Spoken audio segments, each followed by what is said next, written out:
मन रहे चंगा, रहे दिल में तिरंगा, परचम आपका लहराता ही रहे। नए साल की ख्वाहिश इतनी सी, मैं करूं गुजारिश इतनी सी, अब रत्ती भर भी दर्द बचे ना कि करूं नुमाइश इतनी सी। करो विश्वास बेटी पर तो ये विश्वास छू लेगी। कभी जीवन में बेटी को नजरअंदाज मत करना, जरा से पंख खोलोगे तो ये आकाश छू लेगी। वर्ष नव हर्ष भव। जिंदगी की उलझनों से जूझ के जाना ये मैंने, ना कोई भी जीत अंतिम, ना कोई भी हार अंतिम। कि मैं शबरी हूँ राम की, चखती रहती बेर, तकती राहें आपकी, हुई कहाँ पर देर। मन का विश्वास तुम साथ लेके निकलो, बुजुर्गों के ताप से मिटेंगे सारे संताप, घर से चलो तुम आके पाँव छू के निकलो। नमस्कार, मेरा नाम है चित्रांजलि और आज हम मौजूद हैं अल्फाज सेलिब्रेटिंग इंडियाज पोएटिक सोल के मंच पर, जहां पर देश भर के मशहूर कवि यहां मौजूद हैं और सभी ने बेहद ही सुंदर कविताएं सुनाई और कविताओं के माध्यम से अपनी भावनाओं को व्यक्त भी किया और युवाओं को कहीं ना कहीं इंस्पायर भी किया। तो आज हम सभी से जानेंगे इनकी जिंदगी के एक्सपीरियंस के बारे में और आज इस मंच पर इनका कैसा अनुभव रहा, ये सब कुछ हम जानेंगे इन कवियों से। अल्फाज का हिस्सा बनकर आपको कैसा लगा? बहुत ही आज गर्व की अनुभूति हो रही है, क्योंकि इन्हीं कार्यक्रमों की वजह से के साथ ही हम अपनी संस्कृति को सुरक्षित रख सकते हैं, जो कि गंगा जमुनी तहजीब है। हिंदू और मुस्लिम की बात नहीं है। भाषा किसी की गुलाम नहीं होती, भाषा खुद ही इवॉल्व होती है, उसे हम बनाना चाहें तो बन नहीं सकती। तो मैं सोचती हूँ इस तरह की शुरुआत इतने बड़े लेवल पर जो किया है, मैं बहुत बहुत बधाई देना चाहूँगी आयोजकों को और इसके जो भी संस्थापक हैं उनको। आज के टाइम पे हम देख रहे हैं कि युवा कम जुड़ रहे हैं कविताओं से, लोग थोड़ा कम सुनना पसंद कर रहे हैं। तो आप हमारे चैनल के माध्यम से कैसे दर्शकों को ये संदेश देना चाहेंगे कि कविता आज भी उतनी ही ज़रूरी है, क्योंकि कविताएं कहीं ना कहीं हमारी भावनाओं को उजागर करती हैं। शब्द शायद हम बातों से उतना नहीं कर सकते जितना हम कविताओं से कर सकते हैं। तो आप हमारे दर्शकों को इस पर कुछ कहना चाहेंगे? देखिए, दर्शक को सेंसिटिव करना हमारा काम है, और जब तक कोई बात किसी के दिल को नहीं छुएगी तो आप कितनी भी कोशिश कर लें वो चीज़ आवाम तक पहुंचेगी नहीं। और जब तक दर्शकों को उसमें कुछ अनुभूति नहीं होगी, वो सुनना पसंद नहीं करेंगे। रील भी आप देखिए, अगर उनको छू जाती है तो वो 10 मिनट भी देख लेते हैं, लेकिन अगर उसमें कंटेंट नहीं है, कोई सच्ची बात नहीं है, कोई मन गढ़ंत ही है कुछ भी, तो आप तुरंत बदल देते हैं कि ये तो बेकार है, इसमें क्या देखना, ये सब एआई असिस्टेड है या कुछ भी नकली दिखाया जा रहा है। सो हम बेशक जो भी ज़िंदगी जी रहे हों, अपने अंदर में हर इंसान अपने आप को रियलिस्टिक मानता है और ये चाहता है कि उसको सब सुने, लेकिन कह वो तभी पाएगा जब वो दिल से कहेगा।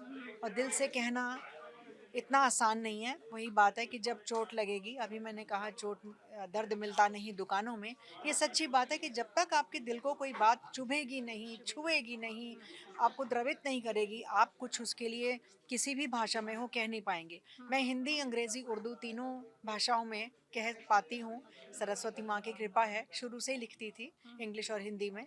और उर्दू की जो शुरुआत हुई 6-7 साल 8 साल पहले बारादरी से, तो वो मेरे गुरु गुलशन गोविंद जी को श्रेय उसका जाता है। उन्होंने मुझे बहुत सिखाया और मैं चाहती हूँ कि वो अच्छे हो जाएं जल्दी।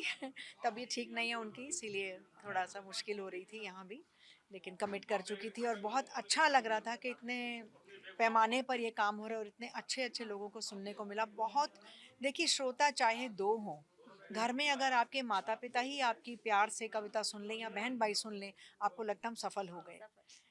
मैंने जब पहली कविता कही पर्यावरण पर और मेरे ससुर साहब ने सुनी, तो उनकी आंखों में आंसू थे। वो मुझे आज भी याद है और मुझे प्रेरित करते हैं वो कि मैं कुछ ना कुछ कहती रहूं, चाहे किसी भी सब्जेक्ट में हो, लेकिन वो जब तक आप दिल से महसूस नहीं करेंगे। अगर मैं कहूँ ज़िंदगी क्या है और ये साहित्य क्या है, संस्कृति क्या है, एक फीलिंग्स, एक एहसास के सिवा कुछ भी नहीं है। ओके, तो नए साल पर आप अपनी कविता 2 लाइन के माध्यम से हमारे दर्शकों को नए साल की बधाई देंगी? बिल्कुल, मैं तो ये कहूँगी जो मैं देती हूँ हमेशा, वर्ष नव हर्ष भव। इससे छोटी कविता नहीं हो सकती।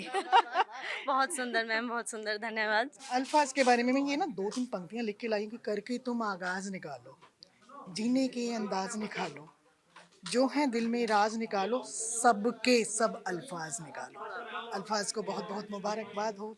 मीन्स उसने 2 दिनों 3 दिनों के समय पीरियड में जो किया है वो काबिल तारीफ है, रियली। ये आपने बहुत अच्छी लाइनें हमें बताई हैं। आज के युवाओं के लिए आप क्या संदेश देना चाहेंगी कविता के माध्यम से? हम कविताएं सुनना चाह रहे हैं। कविता के माध्यम से आप कविता सुनना चाह रहे हैं? ओके, मैं वैसे तो आज के युवाओं को संदेश यही देना चाहती हूँ कि वो कविता से जो विमुख हो रहे हैं वो कविता के पास आए। अगर वो नहीं आए तो फिर कविता कवि सम्मेलनों के रूप में तुम्हारे पास आ रही है, उसको सुने। और जब कविताओं को सुनते हैं तो हम कॉम्पैक्ट जीवन को देखने की कोशिश करते हैं। और बस ये कहूँगी। और क्या कविताएं शब्द हैं या फिर भावना? जी, कविताएं भावना हैं जो शब्दों के रूप में आती हैं और आप तक पहुंचती हैं।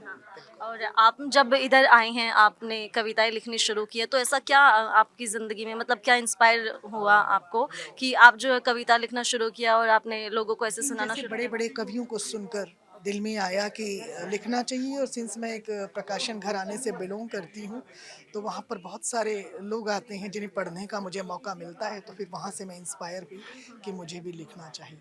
आपकी अभी तक की सबसे पसंदीदा कविता, उसकी आप 2-4 लाइनें सुना दीजिए। पसंदीदा कविता तो मैं यही कहूँगी कि जो मेरा दोहा संग्रह है, मैं शबरी हूँ राम की, it's quite viral and it's quite इनकी सुना जाने वाला प्रसंग है, नोवेल है जो कि मैंने दोहों के माध्यम से कहा है। और दूसरा है व्यथा कहे पांचाली, और तीसरा है बेटी तू दुर्गा बन जाना। ये तीनों मेरे काफ़ी अच्छे कंटेंट हैं जो जा रहे हैं। तो मैं शबरी हूँ राम की से 2-3 दोहे सुना देती हूँ कि मैं शबरी हूँ राम की, चखती रहती बेर, तकती राहें आपकी, हुई कहाँ पर देर। जिस दोहे ने मुझे शबरी लिखने के लिए मजबूर किया वो मेरी 3 साल की बेटी ने मुझे कहा था कि मम्मी क्या वो जो शबरी थी वो बेरों को चखती थी या बेरों पर लिखती थी।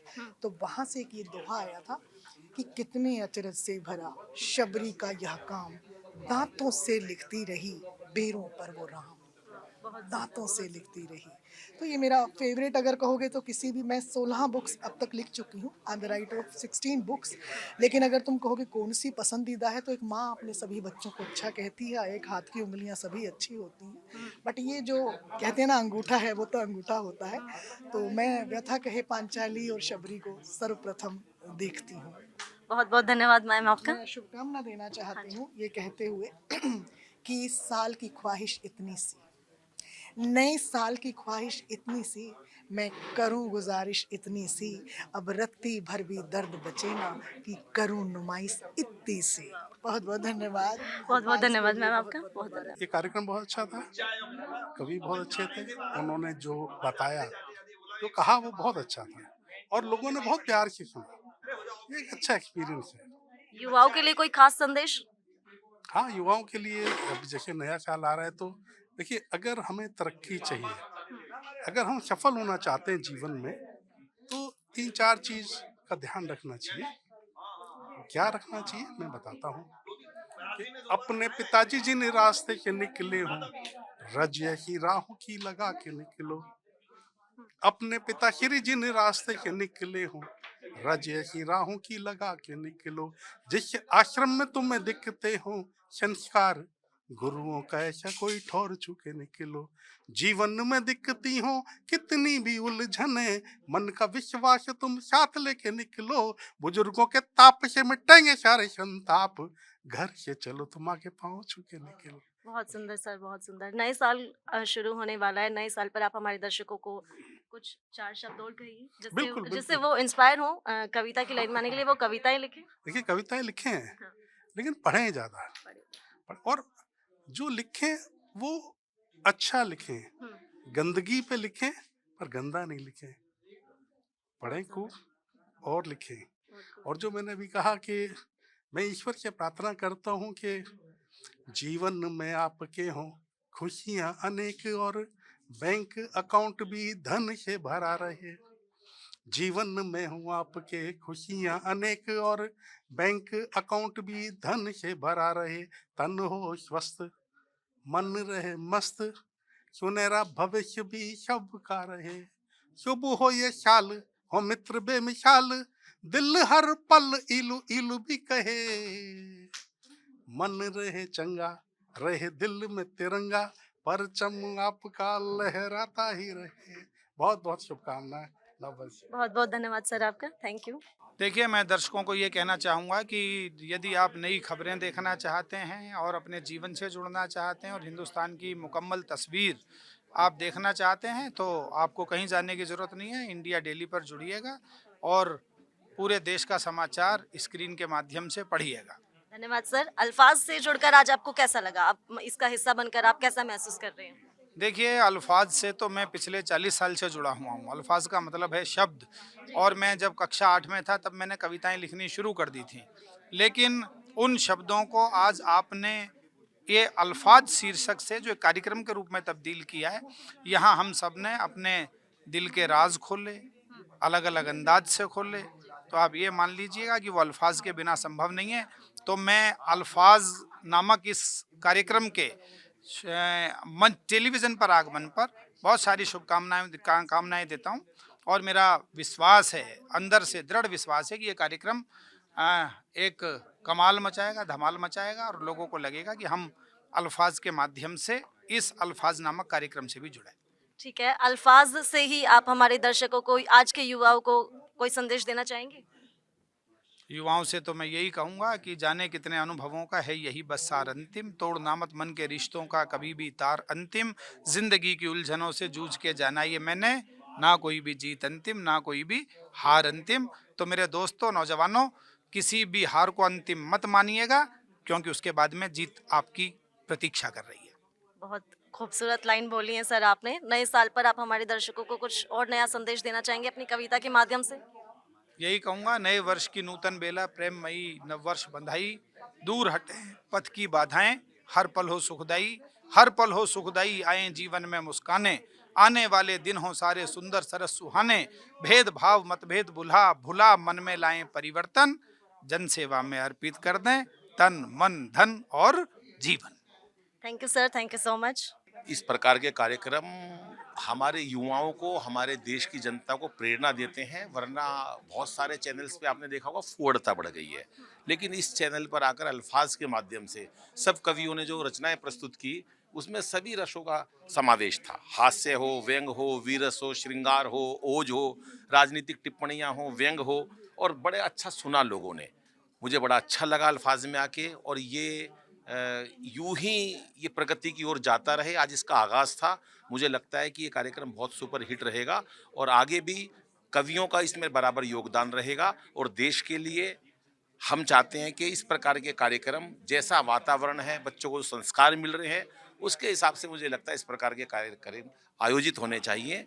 और 4 पंक्तियाँ बस ये कहना चाहूँगा संस्कार के माध्यम से ही, कि हम बेटियों को गर्भ में मार देते हैं कि इससे बेटा बना पालो तो ये इतिहास, इसे बेटा बना पालो तो ये इतिहास छू लेगी, करो विश्वास बेटी पर तो ये विश्वास छू लेगी, कभी जीवन में बेटी को नज़रअंदाज मत करना, जरा से पंख खोलोगे तो ये आकाश छू लेगी, जरा से पंख खोलोगे तो ये आकाश छू लेगी। बहुत अच्छा कहा सर आपने। तो नए साल पर आप हमारे दर्शकों को क्या संदेश देना चाहेंगे? बस यही है कि जीवन में खुशी से ज़्यादा कुछ नहीं है, कि चेहरे पर हंसी और दिल में खुशी होती है। सही मायनों में यही ज़िंदगी होती है, और हंसना किसी इबादत से कम नहीं, किसी और को हंसा दो तो बंदगी होती है। मुस्कुराते रहो, खुश रहो, यही सब लोग यही चाहते हैं। बहुत बहुत आभार, धन्यवाद, नमस्कार। Thank you sir. अल्फाज तो ऐसे हैं कि जब बच्चा जन्म लेता है तभी से अल्फाज से जुड़ जाता है, लेकिन आज ही इस कार्यक्रम से जुड़कर बहुत ही अच्छा लगा। और नव वर्ष के आगाज़ पर ये अल्फाज कार्यक्रम यहाँ पर रिकॉर्ड किया गया, और इतना सुंदर कार्यक्रम हुआ। हमने पहले भी बहुत कार्यक्रम किए हैं, यानी टेलीविज़न के हर चैनल के लिए किए हैं, लेकिन आज का ये कार्यक्रम एक संतुलित कार्यक्रम था, क्योंकि इसमें हास्य भी था, विनोद भी था, गंभीर कविताएं भी थी, शिक्षाप्रद कविताएं भी थी, गज़लें भी थी, गीत भी थी, मुक्तक भी थे, दोहे भी थे, छंद भी थे। तो साहित्यिक कविता की जितनी भी विधाएं हो सकती हैं और जितने भी रस हो सकते हैं, सबका समावेश इस अल्फाज कार्यक्रम में किया गया। ये मुझे बहुत अच्छा लगा। अभी हमने सुना यहाँ पर कविता सुने कि आज के लोग बहुत मोबाइल से जुड़ रहे हैं, बच्चे बहुत मोबाइल से जुड़ रहे हैं, युवा मोबाइल से जुड़ रहे हैं। तो युवा जो हैं आज के, वो कविताओं से कहीं ना कहीं पीछे हट रहे हैं। तो आप कैसे, मतलब उन तक अपनी बात कैसे पहुँचाना चाहेंगे? मतलब कैसे आज के युवा जुड़ सकते हैं कविताओं से? क्या उनके लिए सही है, नहीं है? मतलब कुछ कहना चाहेंगे इस पर? देखिए, हर कविताएं क्या करती हैं, अपने हृदय की भावनाओं की अभिव्यक्ति करती हैं, और सबसे अच्छे ढंग से अगर कहीं अभिव्यक्ति हो सकती है, वो तो कविताओं के माध्यम से हो सकती है। युवा कविता से दूर नहीं हो रहे हैं, वो दूसरी कविता से जुड़ रहे हैं। है ना, अलग अलग तरह की कविताएं होती हैं। भाषा का माध्यम हो गया है आजकल अंग्रेजी, नहीं शिक्षा का माध्यम अंग्रेजी हो गया, तो अंग्रेजी कविताओं से जुड़ने लगे हैं। लेकिन ऐसा नहीं है कि हिंदी कविताओं से जुड़ते नहीं हैं। हिंदी कवि सम्मेलन में भी आज हजारों श्रोता आते हैं।